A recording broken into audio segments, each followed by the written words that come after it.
I have noticed something. The longer my notes are, the higher my score is, possibly. I don't know if that's a correlation. I was telling a friend of mine that I feel like the shorter my notes, the less intriguing the film is to me. And there's certain films that really resonate you. Earlier today, I reviewed Ford v Ferrari, which was a good film. I rated that film 4 out of 5, but I don't think it'll be like in the canon of movies where like I really felt that it didn't give me an emotional response that I wanted in a movie like that. This particular film I picked up at Rasputin's as well in the dollar bin because there was so many copies they had to purge.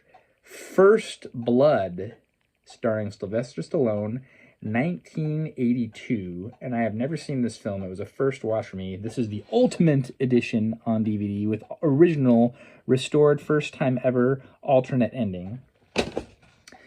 This is based off of a 1972 book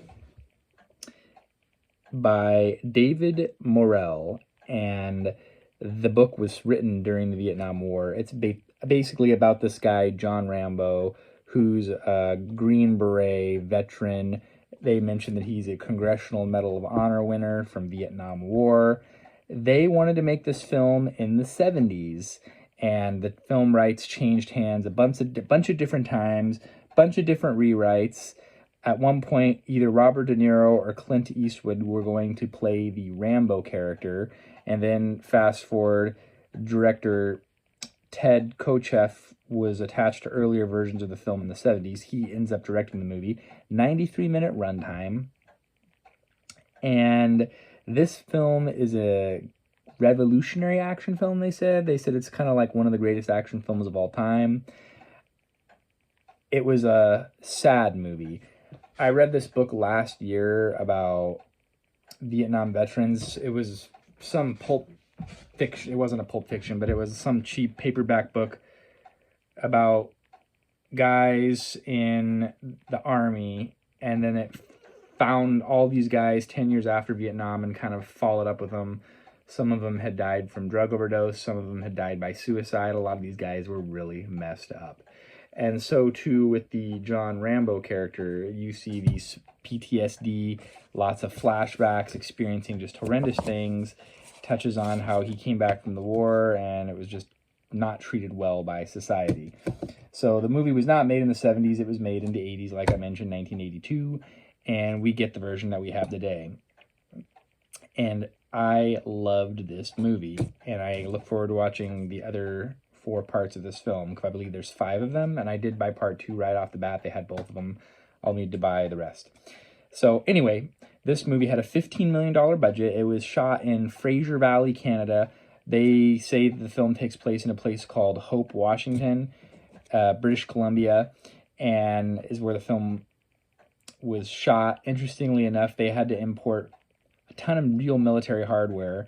During production, $50,000 in real military hardware was stolen, and I couldn't find any information that it was ever recovered. So there's M16s up in Canada somewhere. Anyway, $15 million budget. It was a huge success. It grossed like $156 million at the box office, and it was like the number 13 highest grossing film of all time, circa 1982. It was the first U.S. studio film released in China, although they didn't release it until 1985, and it was the highest grossing Chinese film until 2018 for an American Hollywood blockbuster in China. What else did I want to say about this from the notes that was very interesting? Okay, so in the book, the John Rambo character, played by Stallone, is a bloodthirsty killer. And there was one version of the script where they had him killing upwards of 16 people violently and horrifically because he was like a trained guerrilla warfare guy. Loved Stallone's acting in this movie, and I just loved the emotion and then kind of like the anti-war stuff tied in where they show what it did to him and the trauma that it inflicted, and the whole movie is just him dealing with the pain and disrespect. And it kind of made me angry. It kind of like wants you to feel a certain way about abuses of power. Because here's this guy, he's down and out, and he's a veteran, and he just wanted a meal, and the local police just kind of ran him out of town, and they're like, we don't want your kind around here, you're just some drifter. And they didn't realize that who he was or what he had gone through. They just judged him by his appearance. Whole movie could have been different otherwise. And there's a very pivotal moment at the very ending of the film, and that was they had shot another version, and that was not released, but I did watch the alternate version, and the ending they chose I thought was a lot better because it set up the other movies. There was originally a 3.5-hour cut of this film, and Stallone said it was going to be a career ender for him, and he hated it. They ended up cutting it down to the 93-minute theatrical release, and now I'm going to get right into my review. I am 5 out of 5 on this movie. Jerry Goldsmith's soundtrack. This is what you want. The soundtrack was powerful and stirring, and it helped you feel emotion of the film. I like how they kind of soften the Rambo character, where he never actually really kills anybody. He maims people, but he doesn't really take out anybody. The one guy that killed, it was his own fault because he was bloodthirsty. Spoiler alert. Anyway, 5 out of 5 for me. Rotten Tomatoes is 86%, 7.7 out of 10 for IMDb, and Google users are 88%. So, yes, this is an iconic 80s action movie, and it is also a deeper movie than that because of it talks about PTSD and a lot of emotional trauma, and people just need to talk about it and feel their pain and have someone alongside to grieve with them. So more than an action film, 100%. First Blood, Stallone, and I look forward to seeing part 2 and reviewing that here.